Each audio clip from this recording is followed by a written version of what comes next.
Welcome back to Noble Warrior Life. My name is CK Lin. If you're looking for practical advice to empower you to have a deeper, successful, and fulfilling life, you're the right place. Today's topic is around mental chatters. And what I want to say about this is there are a lot of different names around this phenomenon: head trash, negative chatter, negative self talk, negative belief, limiting belief. There are just a lot of different terms to describe effectively the same phenomenon. Anything that doesn't empower you to have the life that you want to have, that you're aware of. So the whole idea of this is how can we be vigilant in watching the coming and going of negative emotions? So what you don't want to do is wait until this negative charges, negative emotions become so huge that you can't ignore it anymore. Then it pops out all of a sudden like a volcano erupts out of the surface. And now you need to clean up a lot of different messes that this eruption creates, not only for you, but also for everyone around you. Case in point, what people normally would do is use some kind of compensatory mechanisms as a way to compensate for this negative charge that they've been hiding and hitting and denying from. And then they will give in to their addiction to porn, to cheating on their spouse, to substance abuse, alcohol overconsumption, or Netflix, or things like that.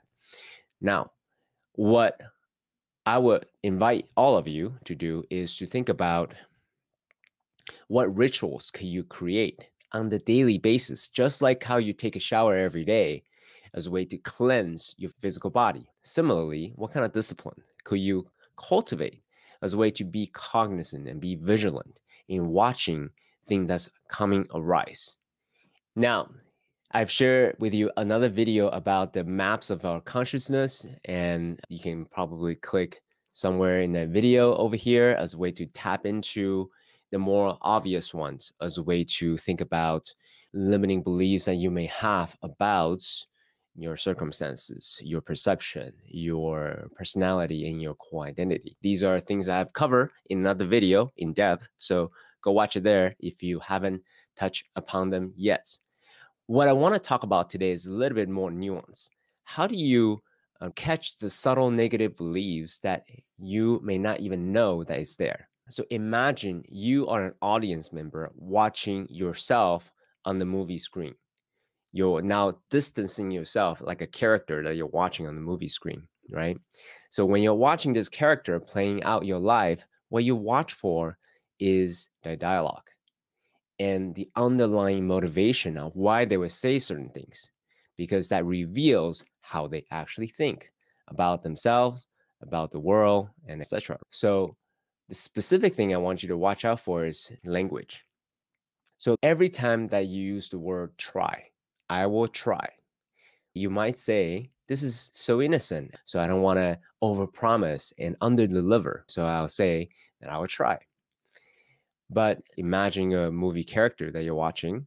What kind of character would say, I would try? One that is not so certain about the delivery of the outcome. That's why they want to give themselves an out. That's why they say, I will try, because they don't know they can deliver.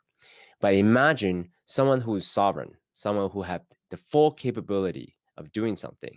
Let's say, go get a glass of water from the kitchen sink, something simple like that.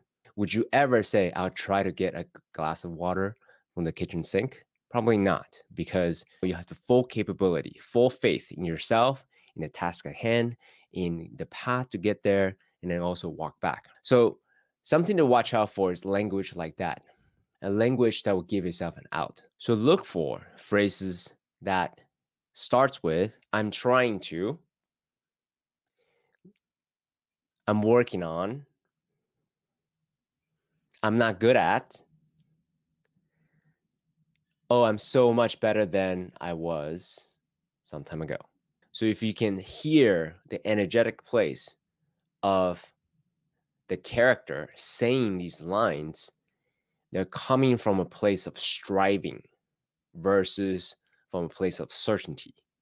There's still doubt in themselves, in the actions they take, in the path that they're about to take on, as well as the task at hand. So they have doubt about themselves, the task at hand, the strategy to get there, and also on the way back as well. Let me give you an example. Something simple like, I'm going to go get a glass of water from the fridge. Very, very simple. Would you ever say, I'm trying to get a glass of water from the fridge? I'm working on getting a glass of water from the fridge. I'm not good at getting a glass of water from the fridge. Or I'm so much better at getting a glass of water from the fridge. Now, I'm telling this in jest because to illustrate a point, when you have full confidence in your ability, in the path, walk in there, open the fridge door, pull out a bottle of water, close the fridge door, and walk back. When you're very clear about your capability, the path to get there, executing the task, and the return back, then there's no question about, oh, I'm just going to go do it. I'm not going to even entertain the idea of not able to fulfill this task. So similarly, these type of language reveals how you actually think about yourself, about your ability, about the path, about the task at hand, as well as on the way back.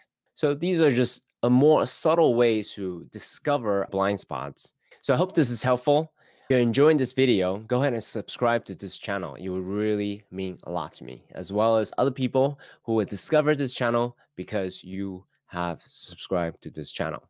Thank you so much. Talk to you again.